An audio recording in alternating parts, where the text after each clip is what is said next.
श्रीमद् भगवत गीता दूसरा अध्याय। अर्जुन कहे श्री कृष्ण को, सुनो कृष्ण भगवान, देखना चाहूँ जो आज में दोनों सेन महान जो वीर लड़ने आए, क्या क्या उनके नाम, सेना संग कितनी लाए, रथ मेरे को ले चलो दो सेना दरमियान, वेजर मानो मम कथन, सुनो कृष्ण भगवान। दूसरा अध्याय सांख्य योग। संजय बोला कि हे राजन, भगवान श्री कृष्ण उद्विग्न मना अर्जुन से बोले कि हे पार्थ, युद्ध के समय तुम में ये नीच बुद्धि कहाँ से आ गई? इस नीच बुद्धि को त्याग कर तू युद्ध के लिए खड़ा हो। इस पर अर्जुन ने कहा कि हे देवकी नंदन, गुरु द्रोणाचार्य और भीष्म पितामह मेरे लिए परम पूज्य हैं। मैं इन पर बाणों की वर्षा कैसे करूं?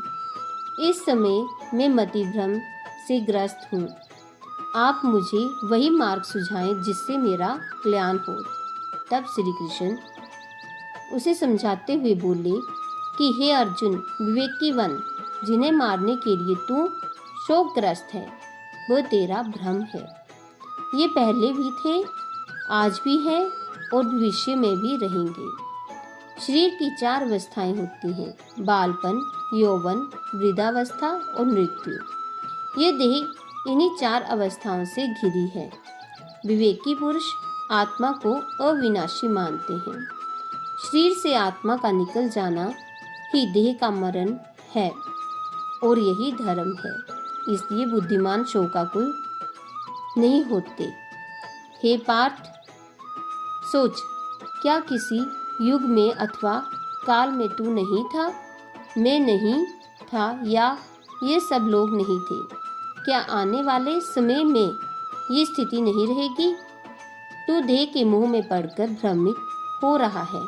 हे अर्जुन, आत्मा अमर है, उसे कोई नहीं मार सकता। वह तो निराकार और मर्यादा रहित है। हे वीर धनुर्धर, यदि कोई ये कहता है कि मेरे द्वारा ये मारा गया है, तो ये मूर्खतापूर्ण बात होगी, क्योंकि ना तो कोई मरा है और ना ही किसी ने मारा है। आत्मा ना जन्म लेती है ना ही मरती है। जैसे पुराना वस्त्र उतारकर नया वस्त्र पहन लिया जाता है, उसी प्रकार आत्मा पुरानी देह को त्याग कर नई देह में प्रवेश कर जाती है। आत्मा को ना जलाया जा सकता है, ना किसी शस्त्र से काटा जा सकता है और ना ही जल में डुबोया जा सकता है। हे पार्थ, शरीर में जो आत्मा विराजमान है वह सदैव अवदनीय है। इसलिए मृत प्राणी के लिए शोक करना उचित नहीं है। श्री कृष्ण ने कहा कि हे धनुर्धर, जो क्षत्रिय युद्ध भूमि में वीर गति को प्राप्त होते हैं, उनके लिए स्वर्ग के द्वार सदैव खुले रहते हैं। अब तू युद्ध कर। यदि तू युद्ध नहीं करेगा तो तेरी कीर्ति कलंकित हो जाएगी। यदि तू युद्ध में वीरगति को प्राप्त होता है तो स्वर्ग का सुख भोगेगा, और यदि विजयी हुआ तो पृथ्वी का सुख मिलेगा। अतः हे पार्थ, अपना धनुष उठा और युद्ध कर। संजय ने कहा कि हे राजन, भगवान श्री कृष्ण अर्जुन को ज्ञान योग का उपदेश देने के बाद कर्म योग का उपदेश देते हुए कह रहे हैं कि हे पार्थ, जो प्राणी कामना रहित होकर कर्म करता है वह भवबंधन से मुक्ति पा लेता है। मेरा जो भक्त अपने सब कर्म मुझे ही अर्पण कर देता है, मैं निश्चय ही उसका उद्धार करता हूँ। हे अर्जुन, मुझको समर्पित मेरा भक्त जीवन मरण का बंधन काट कर मेरे अविनाशी पद में विलीन हो जाता है। हे अर्जुन, जिनका निश्चय मुझ में नहीं है, उनकी बुद्धि भ्रमित रहती है और मन भटकता रहता है। अतः हे अर्जुन, अपनी बुद्धि को स्थिर रख और आत्मा के सत्य स्वरूप के साथ अपनी प्रीति जोड़। आत्मिक सुख इंद्रिय सुख से भिन्न है। जब आत्मा ब्रह्मा सुख से जुड़ जाती है तो परम सुख की प्राप्ति होती है। हे पार्थ, कर्म फल का लोभ त्याग कर बुद्धि योग का मार्ग अपनाने से ही तेरी भलाई है। परमात्मा में अपनी बुद्धि रख तभी समतप योग तथा समाधि योग की प्राप्ति होगी। जब तक तू मोह के बंधन से मुक्त नहीं होगा, तेरी बुद्धि निर्मल नहीं होगी। हे धनुर्धर, पुरुषार्थी ही सच्चा वीर योद्धा होता है। क्षत्रिय होने के नाते तू अपने कर्तव्य का पालन कर। हे पार्थ, अपने हृदय से दुर्बलता को निकाल कर उठ और युद्ध के लिए तैयार हो।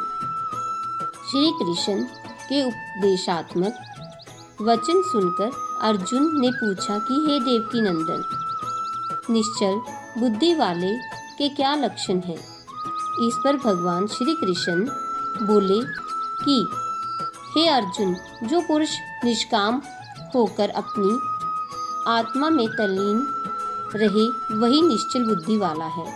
जो दुखी होने पर किसी प्रकार की चिंता न करे और सुख की कामना न करे, जिसका किसी से मोह न हो, जो किसी के साथ बैर भाव न रखे, कभी क्रोध न करे तथा किसी से भयभीत न रहे, ऐसा पुरुष निश्चल बुद्धि वाला है। जो कछुए की भांति इंद्रियों को इंद्रियों के विषय से खींच लेता है, वह भी निश्चल बुद्धि वाला होता है।